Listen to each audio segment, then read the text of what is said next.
ఏ వర్గానికైనా న్యాయం జరిగిందా అని మిమ్మల్ని అడుగుతున్నా. ఏ కుటుంబానికైనా న్యాయం జరిగిందా అని మిమ్మల్ని అడుగుతున్నా.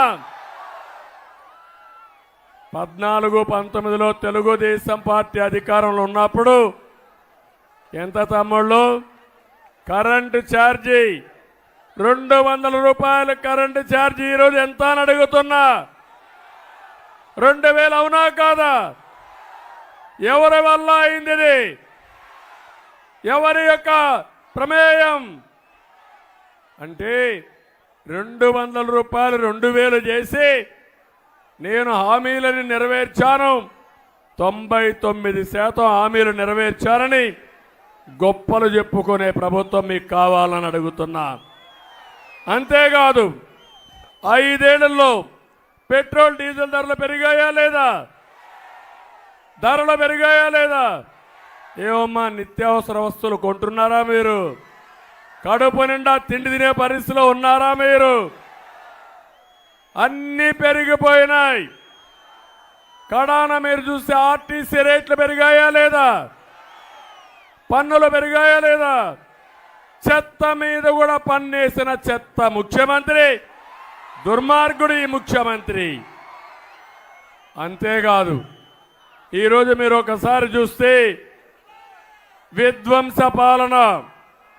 తమ్ముళ్ళు మా పిల్లలున్నారు ఇక్కడ. కోనసీమ అందాల సీమ, ఈ కోనసీమ.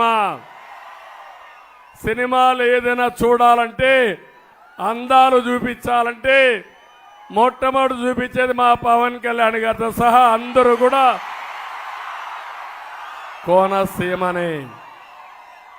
ఇప్పుడు అంబేద్కర్ కోనసీమ.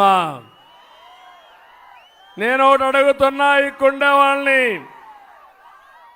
ఇక్కడ ఎవరన్నా చెడ్డ వ్యక్తులు ఉన్నారా తమ్ముళ్ళు అని మిమ్మల్ని అడుగుతున్నా. ఎవరైనా వస్తే మంచి నీళ్ళు ఇమ్మంటే కొబ్బరి నీళ్ళు ఇచ్చే మనస్తత్వం ఈ కోనసీమ వాసులది. ఎప్పుడో కాటన్ కట్టాడు ధవళేశ్వరం బ్యారేజ్, అవునా కాదా? ఇప్పుడు కూడా మీరు ఆరాధిస్తారు, అవునా కాదా? నేను అడుగుతున్నా, అలాంటి కోనసీమలో జమ్మూ అండ్ కాశ్మీర్ మారిగా ఇంటర్నెట్ బంద్ చేశారా లేదా అని మిమ్మల్ని అడుగుతున్నా. ఏం తమ్ముడు, ఏం జరిగింది ఈ జిల్లాలో? ఏంటి మీరు దుర్మార్గుల? ఎవరు పెట్టారు